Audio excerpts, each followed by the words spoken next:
Hiya, kids. People always wonder what happens when you die. Are you sent to a better or worse place? Are you reincarnated into another one of God's creatures? Do you get to meet God himself? What if I told you that you're God yourself, that has been trapped on Earth to repent for your sins in the realm of the gods? What? You don't believe me? And who am I? Oh, I'm nobody. Just your friendly neighborhood reaper. I'm player one of this game. Let's do a quick review of how the game will go. First, you start me off slashing and gashing, bruising and cruising, cutting and killing everything and everyone in sight. A real fright fest. I'll be tearing the souls out of every living being around. But then we stop everything. Have the camera zoom in on my pretty little face, so I can tell you the story of how I got to having such a great time in the first place. There are three main factors you need to know: the gods, the reapers, and the humans. Let's start off with the humans. Lowly creatures, aren't they? Just cruel and unusual things. Of course, you don't think so. After all, you're human yourself. Well, here's the fun thing about them. They're actually gods of various different elements, trapped in the shells that you call humans. And us reapers, we're like your prison guards. We decide when you need to either join everyone back in the godly realm, or restart and try your penance again. That's right, everything you think is an accident is really us. Your fate. Taking your souls on a roller coaster ride of your own lifetime. Am I getting ahead of myself again? Okay. I'll slow it down and spell it out for you. So pay attention. Long ago, in the realm not so far away, that's right, boys and girls, I went there. There was the realm of the gods, or at least what you call gods. We prefer to call ourselves independents, but I'll keep it on your speaking level. Every god has powers over what you call the elements. Fire, water, earth, air, to even more powerful ones like life and death. As well, hundreds of elements you feeble brains have yet to discover. But I won't take you on a science class field trip today, because it's kind of the end of the world right now. Anyways, so every god has a certain way over their powers. For example, one fire god may be able to produce sparks, while another may only be able to manipulate fire, but can't start one, while another can conjure meteors, and so on and so forth. You get it. Everyone has different powers, but can be put under the same elemental classes. For a while, our society worked out for the most part. There were so few of us that we barely had any contact with each other at all. But as our numbers grew, so did the chance of violence occurring. I mean, if you put an animal talker in the same room as a meat pantser, then there are gonna be some problems. Anyways, for the most part, it was fine existence until three brothers made a name for themselves. They were the worst of the worst. They killed for fun, would rape your uncle, and ask to sleep over, and told him there better be breakfast made by the time they woke up. But worst of all, they ate all the goddamn Twinkies. Me, damn it, I love those things. They call themselves the Lords of Vital Evil. Or, love, for short. No, I'm not making that up. They formed a group to wreck everything in sight and call themselves Love. Might as well be a punk metal band, if you ask me. One day, a group of gods banded together and formed the council. Yes, I know, but who really has the final word on these group names anyways? And to be honest, they weren't really in charge of anything. But nonetheless, they found a way to stop these three bastards from rampaging. They found a place in a far-off realm to send them, but they needed time. They hid away while these monsters... And coming from me, that's saying something. These monsters just tore apart the landscape. Literally. And it's pretty hard to make land out of hope and dreams, you know. Very expensive material. Really, it's unnecessary, too. They could have just tore apart what was on the land. But the land itself, that just wasn't needed. Bastards. Well, as the three rampaged, the council moved to Earth. There were already animals inhabitants and thriving plant life, so we're not Earth's creators. We're your creators. Get it right. The council had to make a sturdy cage to keep the gods bound to this realm. Gods are not so hard to kill for other gods, but these ones were different. We basically need the opposite element of a god to even hurt another god. Kind of like that game you humans created. What was it? You capture monsters that have more power than the people and really should be their rulers, but the people somehow trick the monsters into killing each other. I love that game. It'll come to me eventually, don't worry. But these brothers had elements that together countered anything that was thrown their way. They were also the strongest gods that have ever gone down in history in their own respective elements, so that didn't really help. Even though they were equal to each other. Pokemon! That's what it's called. Pokemon. These cages, or shells the councils formed, were you, humans. They were trial and error for the most part of history. You were mindless husks of shells, wandering about, beating each other over the head with clubs. It was actually quite entertaining. The council used to take bets and pit you against other creatures of the world. Let me tell you, you have not lived until you have seen a human go toe-to-toe with a big head, small hands. You call them T-Rex. At least that's what the council says. I wouldn't know. I wasn't there. Well, the humans were not perfect, but they were ready to contain love. So the council went to battle with them and put them in their human suits. Fast forward a bit, the brothers kept trying to escape by destroying their human suits. They fought dinos, volcanoes, and even us. The council had to keep remaking and shoving them into new suits. It was ridiculous. So an idea was made. Why not have someone guard these brothers while the suits were perfected? And keep an eye on them afterwards.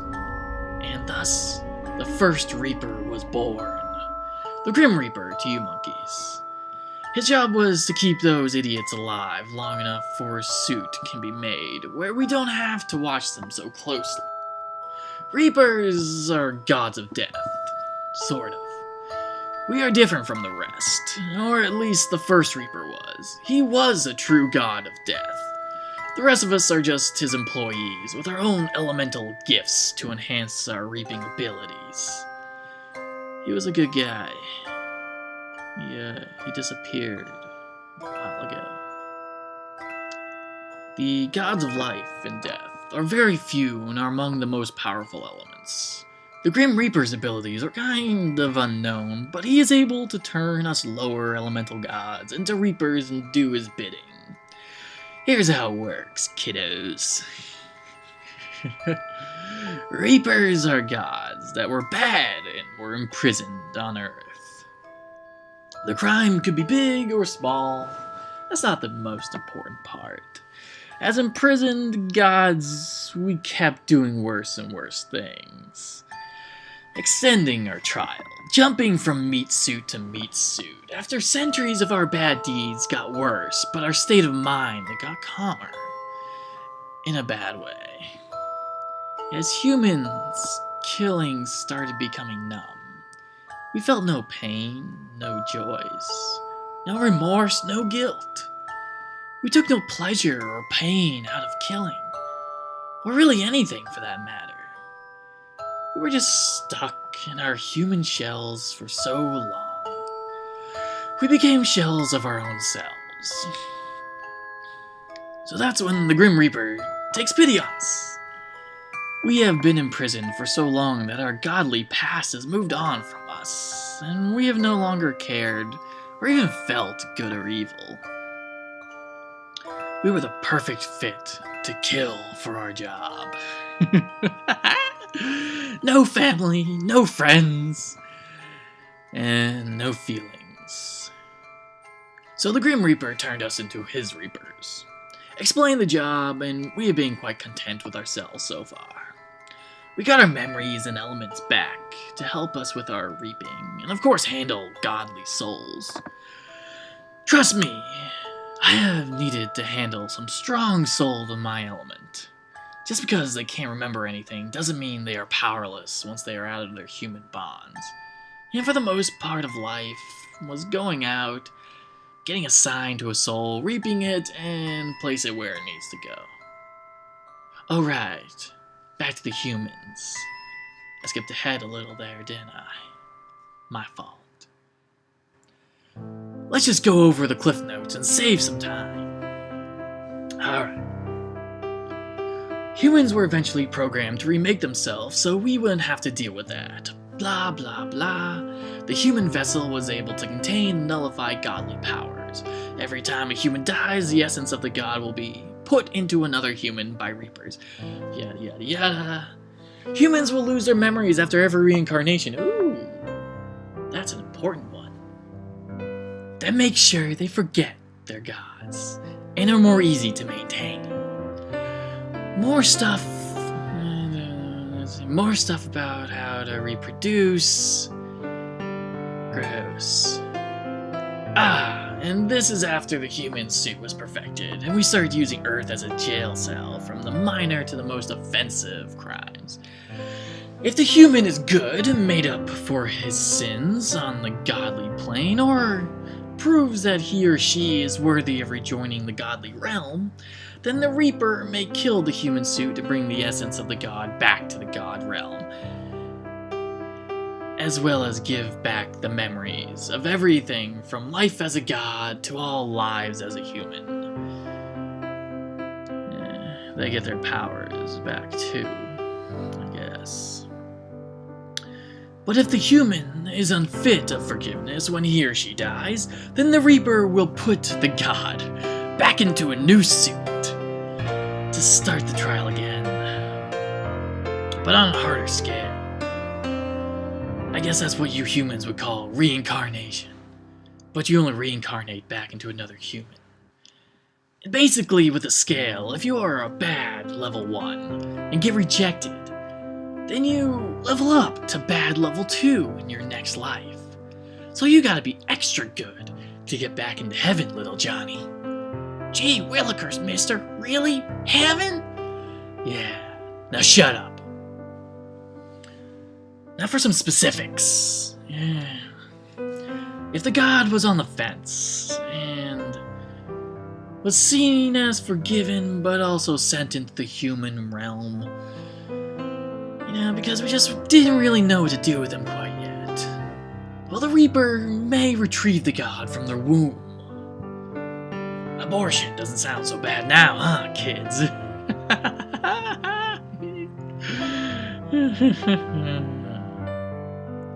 If the human repays his debt to society early, then the Reaper may take his soul at any time. The Reaper chooses, but must not take any soul that's not supposed to be taken. Basically, we can kill and create accidents, but our accidents can't kill anyone that isn't supposed to be killed.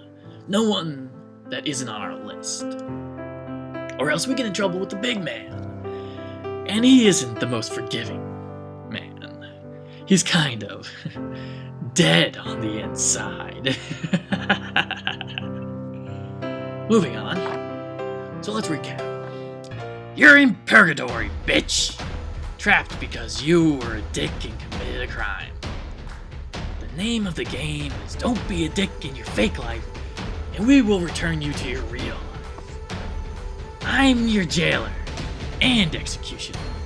The head honchos above me are your judge.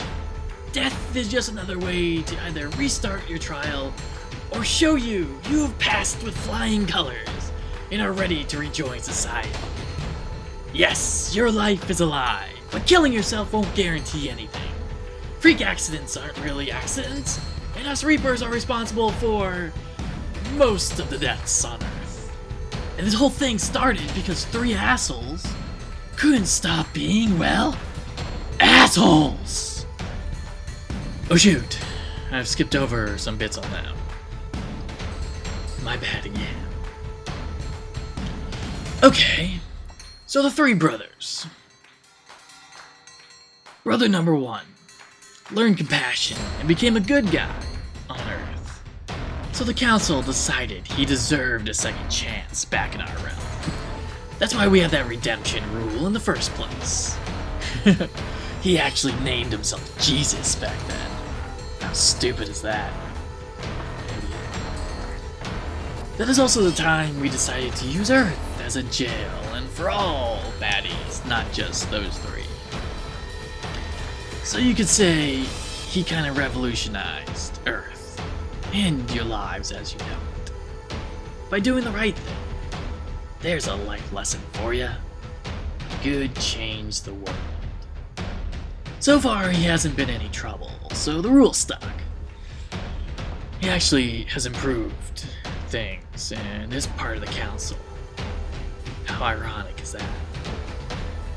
The second brother, brother number 2, kind of disappeared. Yeah, we lost track of him after the whole Hitler thing.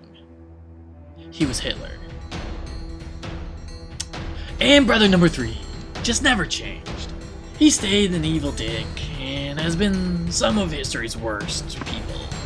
My favorite's Attila the Hun, personally. Fast forward to the current situation. Turns out, you're gonna love this. Crazy brother somehow regained his memories, killed and stole the power of his evil brother, and has been masquerading as him this whole time. We suspect the Reaper has been helping the crazy brother since we're the only ones allowed to travel between realms with no memory loss side effects or imprisonment. I personally battled the brother's human form, released his essence, and sent him back up to the god realm so we could take care of him once and for all. He wasn't supposed to be difficult as a human, like at all. He was supposed to be like an ant, but instead he was more like a raging bull on steroids, with the strength of an active volcano. Fuck. We are not sure of his plan, but I suspect it's to destroy all life. Everywhere! Since he's truly insane. After he was sent back upstairs, he took out and stole the power of his older brother. You know, the good one. That was his equal a long time ago. Said he could handle him and is now dead. Yeah, we kinda screwed the pooch on that one. Now that you're all caught up, why am I going around killing everyone in an insane fit of fun? Huh. I didn't know I knew what fun was anymore. Well, our godly realm is in the most danger in recorded history, and we need an army. I am sure all these convicts will agree to help once they realize their souls are on the line. Well, I hope this works, because it's time to take control. Head back to the godly realm, stop the craziest shit from destroying life itself. We got a game to win, baby!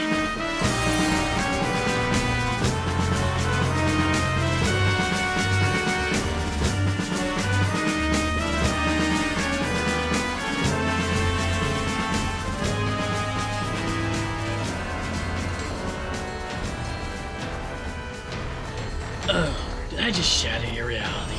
Snap out of it! Put on your big boy pants, grab that controller, and let's go.